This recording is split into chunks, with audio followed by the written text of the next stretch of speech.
ሰይጣን ተስፋ አስቆርጦኝ ነበር። በእጅ ካንሰር ተብሎ ጓደኞቼ አብረ የሚሰራ ጓደኞቼ እስከሚያቀርቡ ድረስ እጁ ለ5 ዓመት ይሸት ነበር። እኔ ካንሰር መሆኑን አላወቅኩም። ከዛ ሆስፒታል አራልቲ ሆስፒታል ሲሄድ የሆነ ሐኪም እንትን መርፌ የሚቀባ ነገር ሰጡኝ። ያንን ከሰጡ ወዲህ ይሄንን ከጨረስክ ተመልሰህ ትመጣለህ አሉ። ከዛ ከ15 ቀን በኋላ ተመልሰ ሄድኩት። ሲሄድ ምን አሉኝ? ከላይ ያለ ለግዛዊ ለ15 ቀን ነው እንጂ ውስጥ ያለ ከቆዳ ከደም ስር ውስጥ እኮ አያድንም አሉ። እዛ ሁሉም ነገር ላደረ ለእግዚአብሔር ሰጥቼ ወጣው። አዋራ ጋር ገዝተውት መጣው። ገዝተው ሲመጣ እስቲ በቆዳ ካንሰር አልሰቃይም በላለኝ። በቆዳ ካንሰር አልሰቃይም አልኩት። ለአዝራም ከዛ ወዲህ ይኸው አዋራ ጻሎ ወጣ።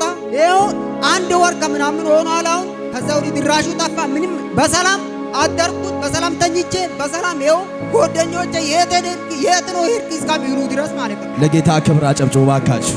ለ5 ዓመት ሙሉ ይሄ የምታዩት ሰውነቱ ወይንም ይሄ እጁ ከዚህ ጀምሮ ወደ ታች ቁስል ነው። ቁስል አይደለም መግል ነው። መግል ብቻ አይደለም፣ ከሰዎች ጋር ምግብ መብላት ጭራሽ የማይታሰብ ነው። ነገር ግን ስቀመጥ አለኝ እጄ ይሸታል። እጄ በስብሶ ስለሚሸት ሰዎች አብሬያቸው እንድቀመጥ እንኳን አይፈቅዱልኝም። አስቡት፣ ለ5 ዓመት ሕክምና ሞክሯል። ከክፍለ ሀገር ጀምሮ አዲስ አበባ ቀጥሏል። አዲስ አበባ ውስጥ አላርት የሚባል ሆስፒታል ገብቶ ያንተ ችግር ያለው ደምህ ላይ ስለሆነ ማስታገሻ እንጂ መድኃኒት የለንም ብለውታል። ይህን መድኃኒት ስጨርስ ተመልሰ በኋላ የዛሬ 2 ወር አካባቢ ወደ ኢየሱስ ድንቅ ሥራ ዓለም አቀፍ ቤተክርስቲያን አዲስ አበባ ገስታውስ የመጣው የሚገርማችሁ ነገር ፈጽሞ ከዚህ ሰዓት ጀምሮ ይህንን ካንሰር ላይ ገልብጫለሁ፣ በሰላም ሂዳለሁ። ለ5 ዓመት ሙሉ በሕክምና ተሞክሮ መፍትሄ ያጣ የእጁ ጉዳይ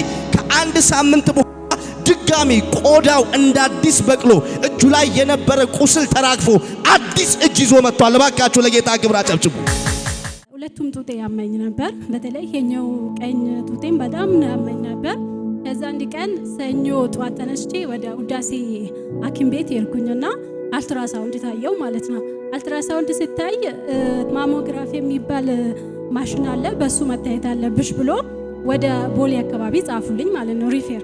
ከዛ እዛ ሲሄድ ደግሞ እነሱ ከ40 ዓመት በታች አይፈቀድም ማሞግራፊ መታየት ብሎ እምቢ አሉኝ። ጌታ በሚያውቀው ያን ቀን 8 ሆስፒታል ነው የሄድኩት። እውነት ነው የምነግራችሁ። 8 ሆስፒታሎች ፒያሳ፣ ሀያት ያልቀራኝ ያልሄድኩበት የለም። እምቢ አሉኝ ማለት ነው። እምቢ ብሎኝ ተኞ ቀን ነው ወደ ቤት ገባውና በቃ ወደ ጻፈልኝ ዶክተር መለሳለሁ ነገ ብዬ ገብቼ ተኛውኝ። ከዛ ማክሰኞ ጧት ተነስቼ በቃ የሆነ ነገር ውስጥ ቸርች ለምን አትሄጂም የሚል ውስጥ መጣ።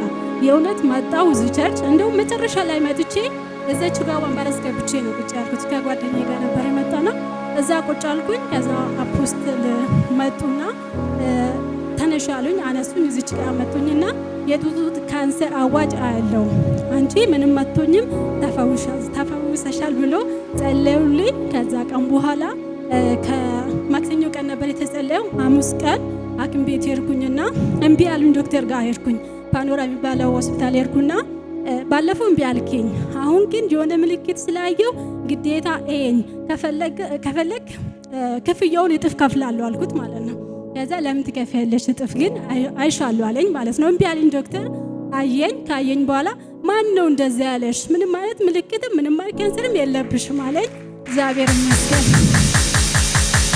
ምንም በቃ እስቲ ደግማችሁ ለጌታ ክብር አጨብጭቡ።